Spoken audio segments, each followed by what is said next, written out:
क्या इंडिया गठबंधन में सब कुछ सही ठीक नहीं है? लोकसभा चुनाव के 4 चरणों के बाद भी ये प्रश्न क्यों उठ रहा है? क्योंकि बहुत महत्वपूर्ण सहयोगी दल टीएमसी की मुखिया ममता बनर्जी ने कहा है कि अगर इंडिया गठबंधन जीतता है, सरकार बनती है, तो हम सरकार में शामिल नहीं होंगे, इंडिया गठबंधन को बाहर से समर्थन देंगे। ममता बनर्जी ने ये क्यों कहा? बाहर से समर्थन देने वाली बात, क्या इंडिया गठबंधन में ममता और कांग्रेस के बीच या दूसरे दलों के बीच अभी भी दूरियां हैं? सुनिए।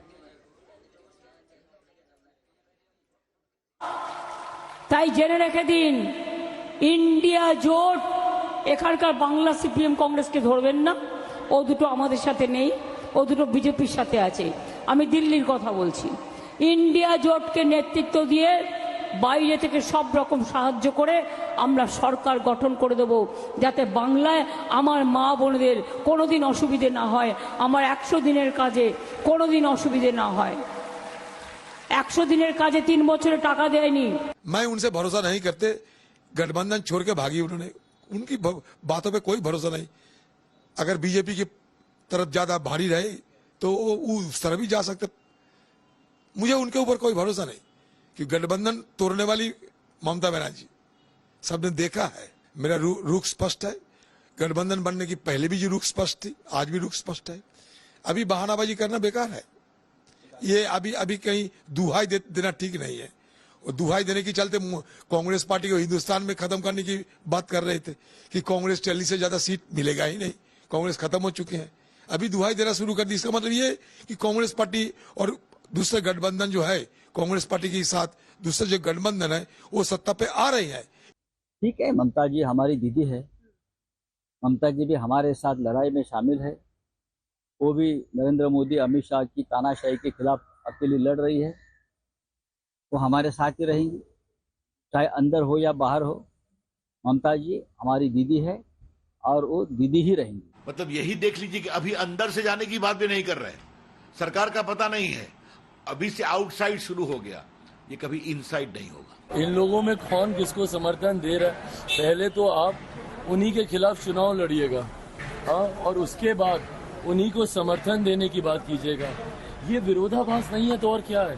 बार बार हम बोल रहे हैं कि इंडिया अलायंस की नीति ही क्लियर नहीं है, इन लोगों की नीयत ही क्लियर नहीं है। एक आम आदमी पार्टी है जो दिल्ली में कांग्रेस के खिलाफ, कांग्रेस के साथ मिलकर चुनाव लड़ रही है और पंजाब में उन्हीं के खिलाफ चुनाव लड़ रही है। ममता बनर्जी जी जिनके खिलाफ चुनाव लड़कर जीत कर आएंगी, जीतने के बाद उन्हीं को समर्थन देने की बात कर रही हैं। तो ये भानुमति का कुनबा नहीं है तो और क्या है? किसी की कोई नीति नहीं है, किसी की कोई नीयत नहीं है, किसी की कोई विचारधारा नहीं है। सबको महत्वाकांक्षा है कि एक दूसरे का गला काटकर कैसे हम सत्ता के समीप पहुंच जाएं। चलिए, पश्चिम बंगाल आप सभी को लिए चलते हैं। हमारे साथ हमारे संवाददाता अनुपम मिश्रा इस वक्त जुड़ चुके हैं। अनुपम, क्या हलचल है इसको लेकर? ममता बनर्जी ने ये बयान जो दे दिया है, उसके क्या मायने निकाले जाएं? जबकि चुनाव तो लड़ रही है अगेंस्ट में, इंडिया अलायंस का वहां तो हिस्सा है नहीं।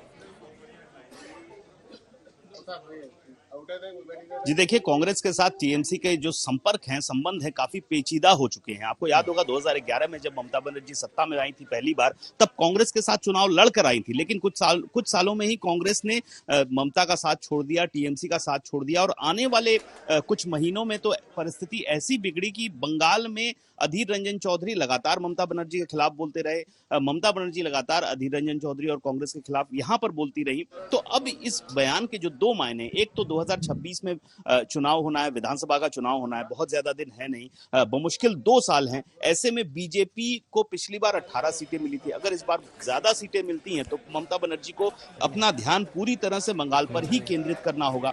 वो सत्ता में अगर शामिल होती हैं तो उनकी जिम्मेदारियां बढ़ेंगी, बाहर से समर्थन देंगी तो वो यहाँ पर फोकस कर सकेगी, ये सोचकर उन्होंने ये बात कही है। दूसरी एक वजह है, कांग्रेस के साथ जो जितना पेचीदा हो चुका है मामला, अगर वो सरकार में शामिल होती हैं तो यहाँ पर झगड़ा और वहां पर मिठास, इस तरह की बातें सामने आएंगी। तो इन सब बातों के चलते ही मुझे लगता है ममता बनर्जी ने ये बातें कही है। जी अनुपम, नजर बनाकर रखिएगा। बहरहाल आपका बहुत बहुत शुक्रिया दर्शकों को अपडेट करने के लिए इस पूरी खबर पर, पूरे मामले पर।